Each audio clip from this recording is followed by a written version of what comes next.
chop all these siege tanks now. Those drones really desperately trying to run for their lives. There's Wednesday Night Starcraft. vVv Gaming. Here, Game 7 in a best of 7 series. The games have gone long, and Matron, why don't you go ahead and introduce them for us? Sure. Like you said, we are on MLG dual site for Game 7 here. Our first player will be vVv's DaiSuki, spawning as the Pink Zerg. He was the winner of that Game 6. He forced this Game 7, tied things up 3-3 with Convergence. And Convergence, last player, their anchor is going to be Convergence Puck, spawning as the Teal Protoss player in the eastern position. So these two players on MLG dual site, it's a 2-player map, so you know exactly where your opponent's spawning. So sometimes we see some cheese in situations like that, and it's also named for those 2 watchtowers in the center of the map, where you can basically see everything if you control those 2 watchtowers. Those dual site watchtowers, one of which is a little bit misnamed. So we'll see how this game shakes out in Game 7. Pretty important one. Yeah, very, very important games. Really, really important Game 7. I need to make sure I wasn't muted for a second. As DaiSuki now pretty much opening up standard plays so far. They haven't really shown or tipped their hand as of yet. I have seen some players try to do a Forge Fast expansion on dual site. It doesn't look like Puck perhaps is familiar enough with dual site in order to go for a Forge Fast expansion. Instead, he's going to go back to that old school gateway cybernetics core with a Zealot on the front door to try to hold off any Zerg pressure. Yeah, I was trying to talk about it a little bit before, both Xel'Naga and this map. That Forge Fast expand is just a little bit more vulnerable. As opposed to some of the latter maps they're coming out with, where there's not a lot of surface area. There's a ramp like Shakuris. This map, you've got so much surface area, and you're going to have to put that pylon sort of back rather than out front, and you sort of use the nexus as part of your wall, and it can get pretty tricky. But it looks like Puck going to be going for a 1-gate expo, so interesting decision there. We do have the pool almost done for DaiSuki, so if he's able to get speed early and put a little pressure on this, could be good for him. Yeah, a little bit nice of dance of the probes and drones in the early portion of the game. The probe, however, unable to block after taking a little bit too much damage. Zerglings will be making their way out. Spawning pool has already been completed. Puck's going to come around, see that there is an egg trying to hatch, sees the spawning pool, and realizes he needs to get out of here. So that one probe now trying to run away.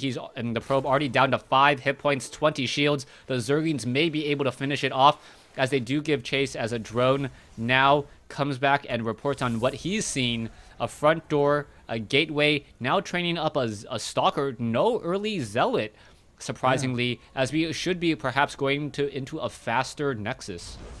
And I wonder if Puck's placing another low ground pylon. This is so interesting. He's investing a lot into these pylons on the low ground, and of course pylons give you supply. He needs them, but they're also in a vulnerable position down on the low ground. But he's sort of investing in the mid game where he can get that expansion up finally.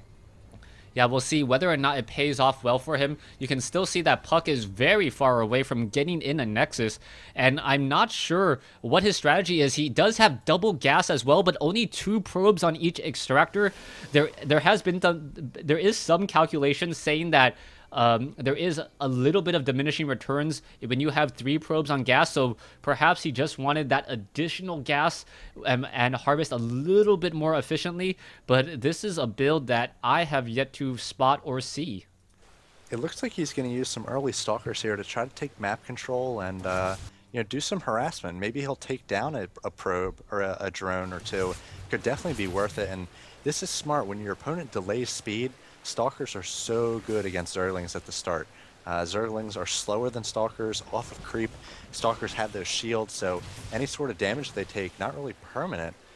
We see the 2 Stalkers just working on the Spinecrawler, forcing a lot of Spinecrawlers, in fact, so they're doing damage even though they are not killing a lot of units to the economy of DaiSuki.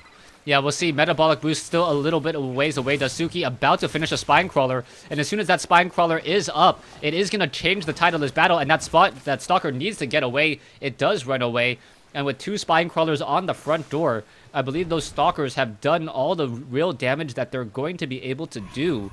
As we now see, the Nexus is about 85% done. gateway, double gateways now down here. A little bit of a tower defense map, zigzag, trying to get inside. No possible chance of a Zergling run by at all, as we now see Zerglings attempting a Zergling run by. Yeah, he only has the one sentry and just one force field, so the Zergling speed about to kick in, going to hit it at a nice time here. If they get a surround on these units, could do a lot of damage there, at least going to get that sentry, and we see a warp in, another sentry coming in, and I'm not sure if it's going to be enough. One force field does go down, but these Zerglings going to be able to get in here, at least take down some probes. Puck not very happy about the map, getting that expansion down off of one gate. Gate is so risky. He went for a Stargate as well, so this Void Ray is going to try to do its best to clean this up, but a lot of probes will go down, and DaiSuki not really controlling this well. His Zerglings were running up against the probes for so long there, finally doing the hold position trick, so he's going to take down probes, going to take down perhaps another sentry, but he's done quite a bit of damage here. Yeah, doing a lot of damage here. Taking a look at the total losses, Harvester count, 34 to 25 now, and now it is up to Puck to see what he can do in this matchup. The force fields were not really well placed. The Zerglings were able to squeeze by, and it really looked like Puck wanted to perhaps... I think it was one of those situations where if it was Xel'Naga Caverns, he would know how to set up a Forge Fast expansion.